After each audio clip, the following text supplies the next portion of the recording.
The Life Outdoors Radio Show with Nate Bailey. Everything you need to know about hunting Southern Oregon. Wake the wild within.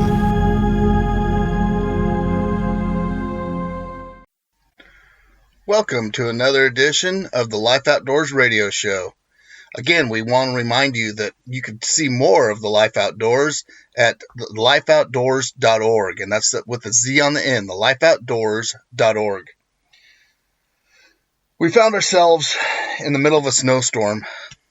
It was deep into 2017, and we had been hunting a spot that is really produced for the whole season. But the snowstorm came in and moved on us really quick, and we wanted to get one more hunt in before, the freeze happened over in the Klamath Basin. So it was pretty easy to get over the mountain. We live in the Cascades. We live on the western slope. But coming over to the eastern slope of the Cascades, we had to travel through, snow and slushy roads and, other vehicles and things like that. And people have always said, well, why do you go through all that? Why do you put yourself into those things when you're trying to just go duck hunting? It's just a duck, right? And it's one of those things, if you think about it, that you're really looking for something more than just ducks when you go duck hunting, or you're looking for more than something than just deer when you go deer hunting. Each type of hunting for me has some kind of resonance and what that entails. So like for deer hunting, it's always been a family affair. Duck hunting has always been, something between me and the boys, and we're able to get out and deal with things. When the boys were little, I would take them to spots where we could walk out, and it would be pretty easy for them to get out of there once we got them cold, but I would make sure that they got cold. And I'd make sure that they'd have to deal with it for a little bit. Just because I think you build resilience. A lot of people don't experience, I venture to say most people in America don't experience the agony of hands that are starting to freeze, or the way that your blood all moves towards your core and keeps your extremities cooler, or even just having to keep moving so you stay warm. A lot of people haven't had to experience that, and there's a lot of great lessons that are in having to experience, suffering and just not having to be able to control everything in your finger at the tip of your hands, right? It's a good thing for us to understand that we are just one thermostat away or one electrical grid shutdown away from really having to deal with some things in our lives. And I think that we need to remind ourselves of that. And so when we were going over the top of the Highway 140 and the snow was piling up, I mean, it was that kind of snow when you just make sure that you're going slow enough, because when you stop, you're not too sure how much traction even your good snow tires are going to get. So you always you're always careful in that kind of snow. And where we had to go down to was down in this little hole where we put the boat in, and then you take this very narrow passage out to one of the places where there's some flooded, it's old pasture ground, but and to get in there would take a pretty heavy 4-wheel drive, and we knew that, but the snow just kept coming down, and we thought to ourselves, man, we'll get out there and we'll get after these ducks. And we knew storm front, especially a cold one, usually brings extra ducks in. So you're always looking for those extra ducks during the cold front. And to any duck hunter, you know that it just draws you out. I don't remember, man, I wish I could remember the name of the storm, but back in the 60s, there was a big storm that killed a bunch of duck hunters on the Chesapeake. And it's a well-known storm. And I always thought, well, how in the world could just, a snowstorm kill somebody? Well, I understand it now. There's some places that we went into. Gage and I are chasing these ducks, and we go through, and we're actually going across some of these mud flats, and the only thing that is not starting to freeze is the water. And we're doing this, sun up just happens. A lot of times I won't go out until the sun starts coming up, and I want to make sure that, things are going to be where I can see to get through these tight areas. And this is kind of the first time that we went through this section for quite a while because we didn't have enough water to navigate it. So we're going through there. Snow's piling up.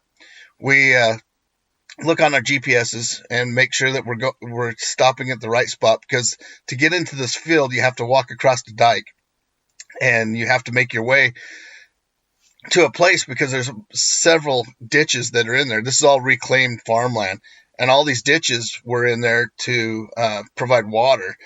And so the only places you could get across are where they built little bridges to go across. So we had to make sure that we got there.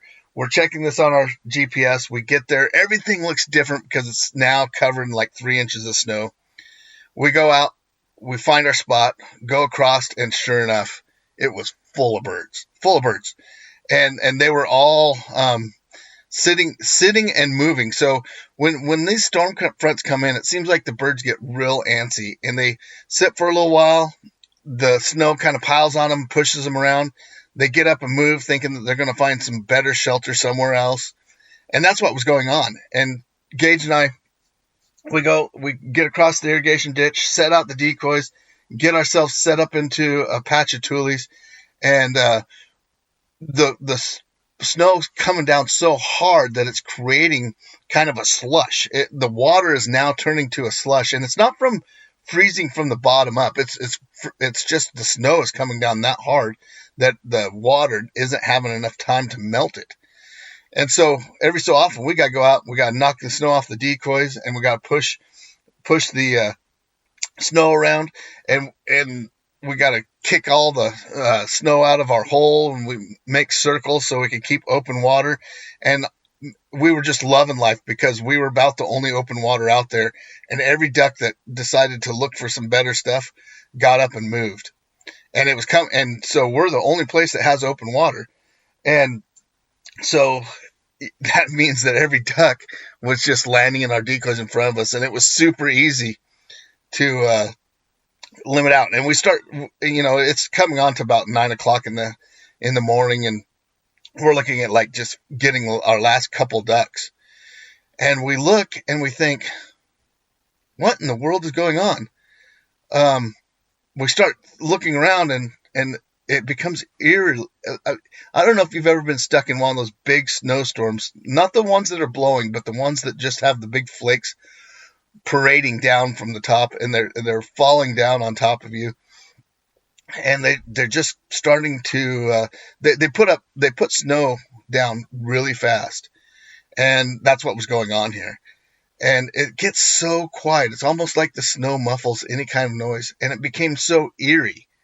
Now, mind you, we're like 7 miles from where the pickup is, and it's all through this little mud flats. Some places we only have enough water for a prop, so you have to hit it really hard to slide across on top of the tules and keep your prop in the water to get moving through it. And sure, it's not that far through there, but at the same time, if you miss that, and if you're don't have your prop in the water, you're dragging a boat that's about 2,000 pounds across this, trying to get it through those tules. So anyhow, we shoot the last of our ducks. It's about 9:30, and we start making our way back to the boat. What was 3 inches is now turning into 8 inches. And that was a short amount of time. That was within a couple hours. And so we get back to the boat. We cross over the irrigation canal, get over to the dike, and look down at the boat, and the boat is just covered. And it's got so much snow in it that it's so heavy that it's sitting probably another 4 inches lower in the water. So much so that the freeboard in the back is getting close to being underwater. And we jump in the boat, and we start digging out all the snow, and we're throwing it in, trying to get it thrown off the side. The water around the boat is slushy, and it's probably it looks like a super slushy, like something you go down a Slurpee. Like when you go down to 7-Eleven and buy a Slurpee, that's what it looks like. And it's probably 3 or 4 inches deep on top of the water of this Slurpee mess. And so we're trying to get rid of all this. We're throwing it out and trying to make our boat get lighter. And I have the bilge pump on. Not much of that snow is melting now. It's kind of firmed up. And I started thinking to myself, we better get out of here. And so we jump in the boat, get all the decoys. We're just trying to keep everything as dry as possible, because the more water you have on anything, the more weight you have. And one of the things that you have to have through this spot is you got to be on plane. And so I don't know if Gage understood kind of the predicament that we're in, but I started thinking to myself, if this starts turning colder and this slush starts freezing, we are done. We will not be able to break through the 4 or 5 inches of slush on the way back in. And so I tell him we need to get going. And we jump in. I pull the boat out, and I have a 37 horsepower mud motor. And I pull out, and we start to take off. And it takes us, good 100 feet to get up on plane. The boat is so heavy. I can feel it as we're making our turns. It's grabbing the water more than it ever has. And I keep thinking to myself, man, we're pushing it here. We're putting ourselves out there, and this is probably not the best thing in the world. And so we make our way. The first time in, I couldn't see coming off a plane, and we had a little marker to show us where that channel was, because it just turns into this great big mud flat. And if you don't hit that channel right, you'll be in mud that has like 4 or 5 inches of water. And if you get into the sandier stuff of that, you'll be stuck. And man, I tell you what, that is not where you want to be.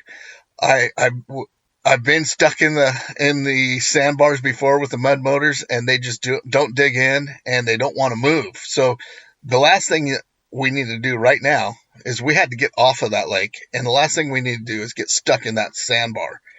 So I turn back around, make my way back up, and then get on plane again after I idle through and check where the channel is there. And it's snowing so hard, I can't hardly see when we're up on plane.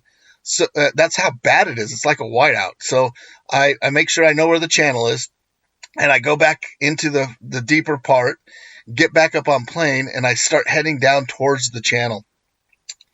I jump into it, get a little bit off to the side. Motor jumps out. I can feel it hit the sandbars. So I veer just a little bit to the starboard side, get in. I know I'm running pretty shallow, and I'm not running completely in the channel, because on the left-hand side of me, on the port side, my wake looks like a surf. So that always tells you that you're in something that is pretty shallow, because you're creating that wave that wants to break. And when you see that, when you're running a mud motor and you see that, you know that you're in somewhere where, you're going to start touching bottom if you're not already touching bottom. So I see that we're running through there. Can't hardly see through the tulies. I know where there's one of the areas that has a spring in it. And I know if I make it to that spring, I'll be able to come off a plane, and then because it's a little spot in there where you could idle around, but there's like 3 or 4 little fingers, and you have to take the right finger. And I know that if I come in there full throttle in this snow, I'm going to be in trouble. And now the boat is piled up again with 2 inches of snow that we didn't have before. So we're trying to figure out what we're going to do here. I'm trying to get it across that mud flat to where I could get to that spring. And every so often I veer off to the port side, and my motor kicks up, and I keep thinking, man, if I lose my plane right here, this may be what gets us. And I tell you what, man, when you're in those situations, it's amazing what goes through your mind. And it's a beautiful thing, but at the same time, it's hair raising. So when we get back from the break here, I'll continue on and I'll tell you why I think it's important that we do this.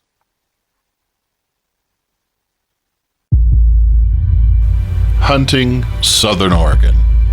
The Life Outdoors radio show on Gold Country Radio with Nate Bailey.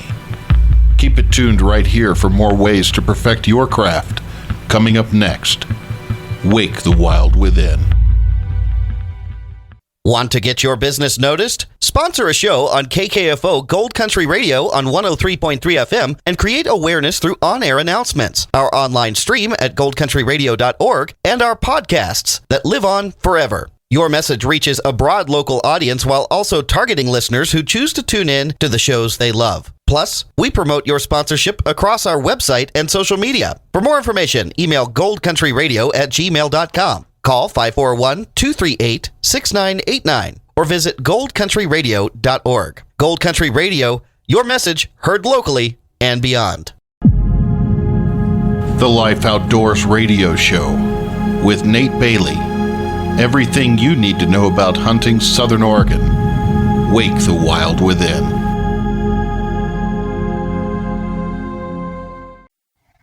Welcome back from the break. So, where we left off was we were heading out, trying to find our way through the marsh, getting back to the spring, and I kept bumping over into the sandbar. Now, things like these are important. I take it for granted because this is the way that I've lived my life, but I think there's a lot of people that have never put themselves in these kind of positions to where they have to rely on something outside of themselves, where they have to understand that life is just, it's a little bit different than what you could actually control. You have to be able to roll with the punches. And I think the people that have a hard time rolling with punches have a hard time out in the outdoors. They feel like they have to control everything. And I think that leads us all the way back to the Garden of Eden, honestly. I think people at the Garden of Eden, that's what they wanted, is they wanted control. And the devil's always whispering in our ear to take control of something. And a lot of times that leads to not doing what you're supposed to do as a human being. That's why we created the Life Outdoors, is we know that humans were created for so much more than we've allowed ourselves to be.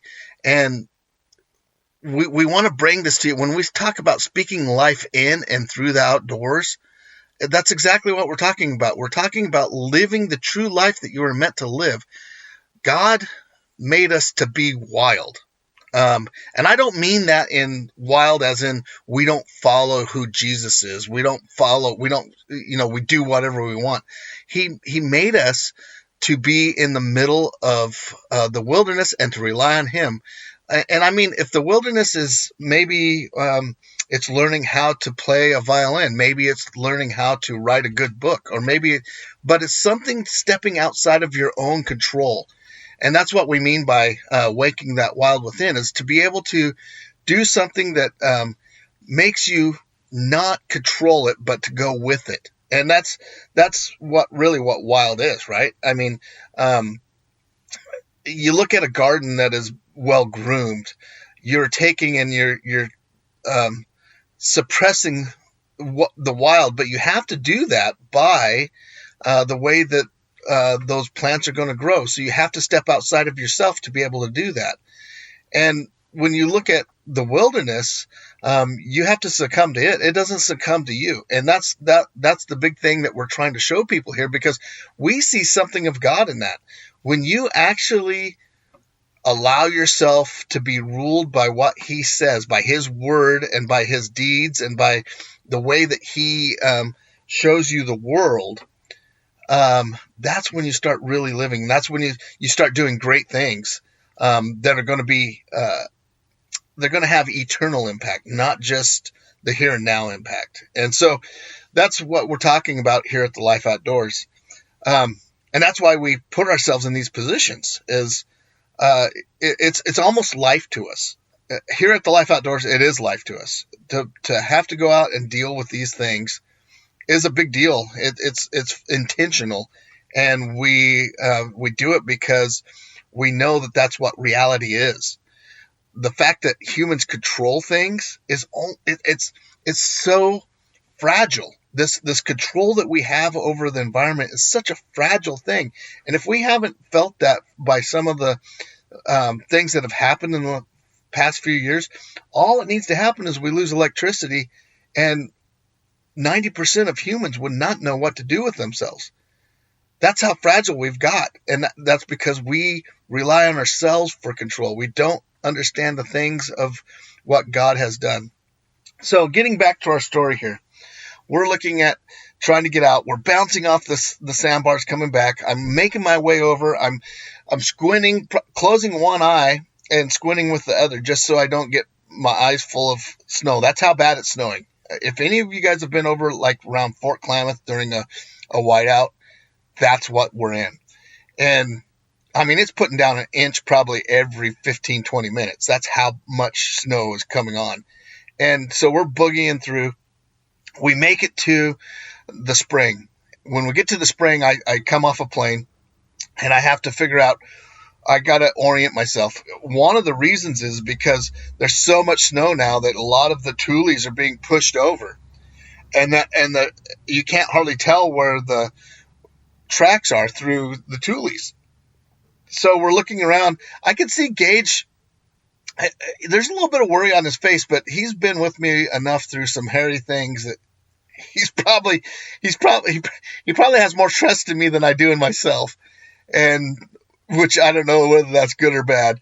But in this instance, I tell you what, I tried not to let worry get on my face, but I bet you there was a little bit there, because I knew if this cold front, and usually at the end of the cold fronts, as the cold front moves through, it starts getting colder on the back end, and that's when things start freezing. And I know if this slush freezes, we're done. We'll have to walk out. I don't know if you guys ever walked in a marsh before, but we're still probably 5 miles out. I don't know. It's almost a death sentence. I probably would sit there and I'd call the Klamath County Sheriff, and they'd have to come get us with the airboat, and that would not be good. So anyhow, we're pushing our way through, just kind of idling in there, found the spring, found my way. I turned back around. We had to unload the boat again with snow. So we're just throwing snowballs out, making big snow, like almost snowman-sized snowballs, trying to get it out of the boat, throwing it off to the side, just so I could get back up on plane and get through this little slot. We go through, we get through the little slot, and I'm just mad. I'm all that engine could do. I'm giving it everything it's got. We're throwing rooster tails, and half of it's snow, half of it's mud. We're sinking so deep. We're so heavy now that as we came out in the morning, we weren't touching any of the mud that we're hitting now. And we're throwing mud behind us. And finally, we get through, and we get to that little spot where all you have is about a prop full of water to get through there. I hit the tules, and just like a sled, the boat goes up and over the tules, and I'm pushing through there just like I have a sled with just a little bit of a prop in the water. And I've never gone through that section so fast in my life. And I know, the minute I get through this section, I'm going to hit a creek that it's a full-on spring creek, and I know it's not going to freeze over. The spring creeks, man, it takes a lot for them to freeze over, and this one still has a lot of movement in it. So all that stagnant water that was starting to freeze on me, I know if I make it across this, we're probably going to make it to the boat ramp. And so I hit it. My spirit's inside of me, and you could probably see it in me, start welling up, and I'm thinking, man, we got this. And if you've not ever been in a situation where you were puckering up a little bit, and then you come out the other end of it, and you don't start thinking God, then you haven't been in a bad enough situation. You need to get out more. I'm not telling you go put yourselves in horrible amounts of danger, but what I am saying is do what you're supposed to do and understand that God's the one that controls this. And you better be in contact with him. Anyhow, we get across there, and we make it to the creek, and barely able to hold a plane. That's how heavy this boat's getting. I get into the boat ramp, And still the adventure isn't over. I thought to myself, "Wow, man, we got this."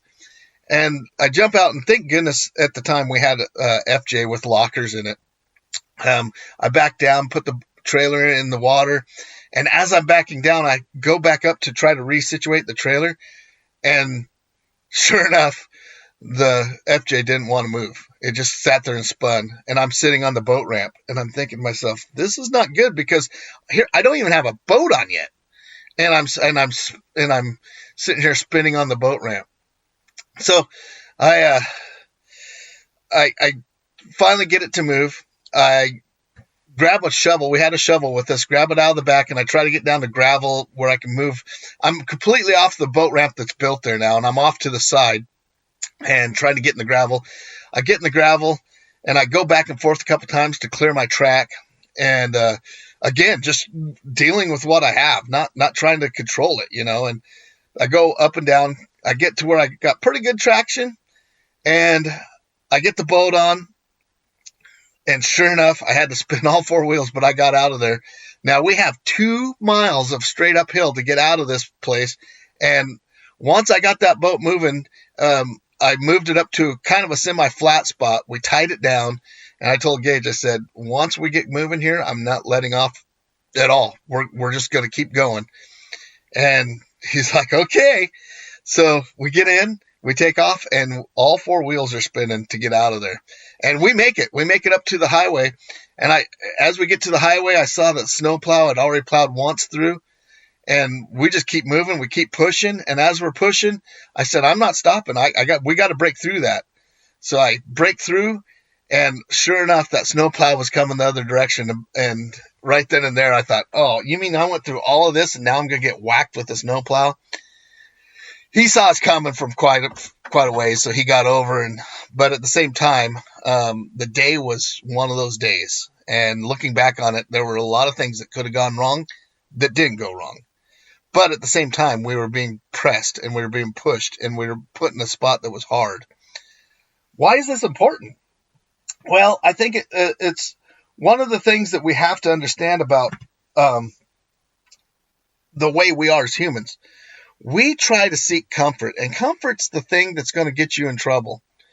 You were made for a certain purpose, and the Bible tells us that whatever you do, work heartily as to the Lord, and not for men, knowing from the Lord you will receive the inheritance as your reward. You are serving the Lord Christ. Ephesians tells us, for you are God's handiwork, created in Christ Jesus to do good works, which God prepared you in advance to do. So what he's saying is there's a lot of stuff that we put away that we're not doing by being afraid of what's going on out in the world and trying to control everything, right? It makes me think of like astronauts or the pioneers, or what if they thought that they could control everything? I think a lot of the pioneers coming across probably were thinking that they had it all figured out. They had everything under control, and about 2 states into it, or 300 or 400 miles into it, they figured out that they have to rely on God and let him control them. And I think that's something that the outdoors does for us, more so than anything else that we can engage in. When we talk about, especially when we're looking at spilling blood, it's such a metaphor and such a dichotomy about life that that we have to understand what's going on in these circumstances. And I think that's the reason that the Life Outdoors, and the reason that growing up, have looked at life in the way that I look at it, is you have to roll with the punches. You have to be able to go with what the Lord gives you. And the minute that you think that you don't have to do that, or you protect that, right? You start protecting everything that you have, and you start protecting, then you're not living out what God says. What Ecclesiastes says this, Ecclesiastes 9:10, it says, whatever your hand finds to do, do it with all your might. For in the realm of the dead, for in the realm of the dead where you are going, there will be neither working, nor planning, nor knowledge, nor wisdom. This verse encourages people to work hard, regardless of how they feel about the current situation. And talks about rolling with what the Lord is doing. And I think that's one of the biggest things that I've learned through being in the outdoors, and that's what I've passed on to my kids. That's why we've done these hard things, and that's what has woke the wild within. And that's what keeps us looking up when we hit these hard things. So I think if I could encourage you to do anything, that's what I would encourage you to do, is to get out there, do the hard things, experience some stuff, start little. You don't want to just start in a snowstorm duck hunting. That you got to work your way into that. Maybe a rainstorm where it's not as dangerous, but you're going to feel like it's dangerous. But get out there and do something that makes you rely on Jesus to get it done. Man, we used to be that as a people, and we're not that anymore. We're people that rely on ourselves, or we rely on the government, or we rely on the city council, or we rely on... That's not what we need to be. We need to be people who rely on the Lord, because honestly, all those other institutions, although they're good, are lacking. And we see that consistently. So I just encourage you guys, go do something hard. Maybe not going hunting in a blizzard, but maybe hit it when it's rainy, maybe when it's cold. Get a little cold. Make sure you're within, a couple miles of your pickup, so you have to deal with the cold on the way back. But get out there, wake that wild within, and see what the Lord's going to teach you through it. Until then, you guys, hopefully you've got something from these radio shows, and please go over to our website, thelifeoutdoorswithaz.org. Until then, until next week, wake that wild within. Thanks for listening to the Life Outdoors radio show. Tune in next Sunday evening at 7 p.m. to continue to hone the primitive skills that man has always been meant to master. Hunting, Southern Oregon. The Life Outdoors radio show with Nate Bailey. Wake the wild within.